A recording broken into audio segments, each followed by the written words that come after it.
네, 오프닝 벨과 함께하고 계십니다. 이어서 개인 투자자들의 또 포트폴리오를 점검해보는 시간이죠. 네, 좋은 전문가 전화 연결되어 있다고 합니다. 안녕하세요. 네, 안녕하세요. 네, 전문가님 항상 밝게 또 이렇게 전화를 연결을 해주셨는데요.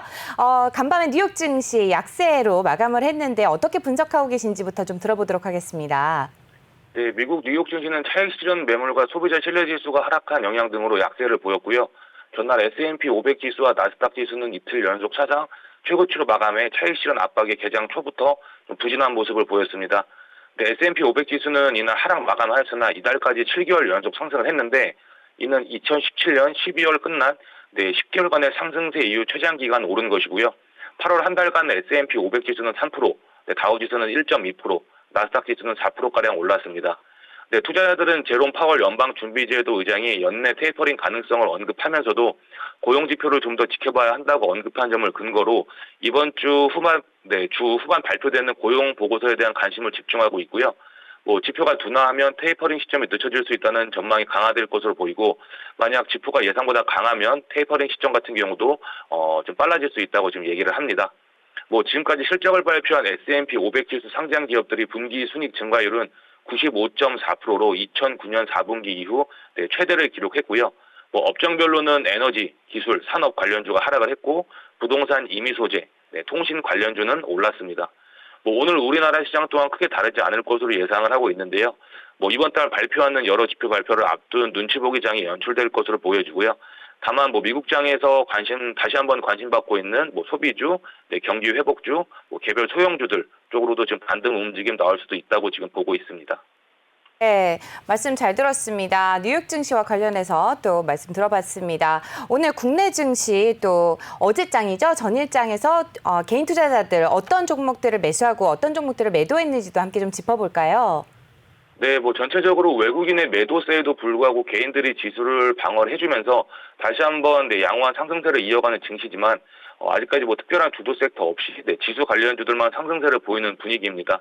다만 어제 외인들이 시총 대형주 위주로 매수한 모습은 일단 확인은 되고요. 바이오주들 쪽에서 계속 순환매를 보이고 있으며 그 외에 계속해서 조정받던 2차 전지 관련주들 같은 경우도 한 차례 기술적 반등 움직임 조금씩 보이는 듯한 장이었습니다.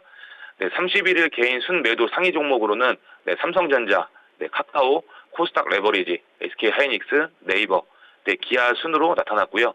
개인 순매수 상위 종목으로는 LG화학, 코스닥 200 선물 인버스, SK텔레콤, 타이거 차이나 전기차, HLB 순으로 나타났습니다. 네, 말씀 잘 들었습니다. 지금 보니까 전반적으로 골고루 좀 포트폴리오에 담으신 것 같습니다. 또 원달러 환율이 3거래일 연속 하락을 하면서 다시 1,159원 선으로 좀 내려왔는데요. 그러다 보니까 장 막판에 1조 원 가까이 외국인이 순매수로 어제 들어왔습니다. 오늘 장에서도 좀 상승할 것으로 예상이 되는데요. 아무래도 어떤 특징들이 있는지 함께 좀 전략 세워주시죠.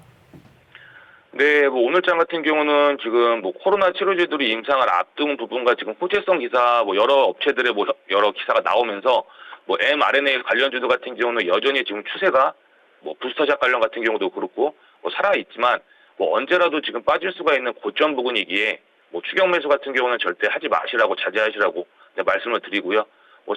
차라리 이런 날 같은 경우에는 오늘, 내일, 이번 주 같은 경우는 수익이 없다고 하더라도 다음 상승을 준비하는 섹터, 개별주들 위주로 한번 확인해 보시라고 말씀을 드리고 있습니다. 예를 들어서 작년 말, 올 초에 2차 전지를 이끌었던 그런 2차 전지 관련주들이라던가 요즘 또 뉴스나 기사 많이 나오고 있죠.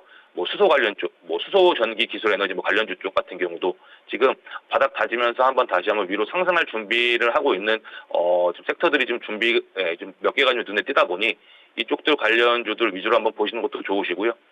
바이오주들 같은 경우가 계속해서 지금 순환매를 보이고 있으며 지금 조정받았던 말씀드렸던 2차 전지 관련주들 같은 경우도 다시 한번 기술적 반등이 나올 수가 있기 때문에 주 섹터로 지금 체크하시는 게 좋으시고 단기 매매 임하시는 분들 같은 경우는 모니터링 필요해 보이는 부분이라고 말씀드릴 수가 있습니다.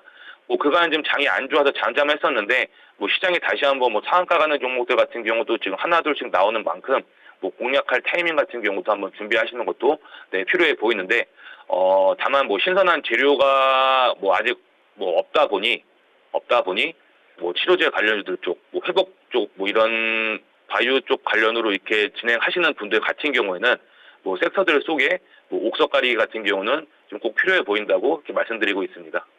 네, 말씀 잘 들었습니다. 하나만 더 여쭤보도록 하죠. LG화학을 제치게 되는 삼성 SDI 어떻게 보시는지 여쭤봐도 될까요? 뭐 아무래도 뭐 작년, 재작년까지만 하더라도 뭐 삼성 SDI 같은 경우는 그냥 뭐 상위권에 있는 뭐 전기차 운하라 뭐 상위권에 있는 그냥 2차 전지 업체였었는데 아무래도 지금 업종 자체가 뭐 디스플레이 쪽에서 아예 2차 전지 쪽으로 지금 돌아선 모습에서 아무래도 뭐 투자자들 관심이라던가 이렇게 시장 관심 받으면서 뭐 실적적으로도 확실히 좀 나아지고 있죠. 그 부분에 나아지고 있는 부분이고 또 뭐 LG 화학 같은 경우나 뭐 SK 같은 경우도 물적 분할이나 뭐 그런 부분에서 약간 투자자들은 좀 배신감을 느낀 부분이 좀 많다고 지금 보여지고 있다 보니 아무래도 상승세 같은 경우는 계속 이어질 것으로 지금 보여지고 있습니다. 뭐 삼성 SDI 같은 경우는 뭐 올 연말까지도 뭐 내년까지도 뭐 아무래도 계속 지금 뭐 조정받는다고는 하지만 계속 우상향할 것으로 저희는 지금 예상하고 지금 보고 있습니다.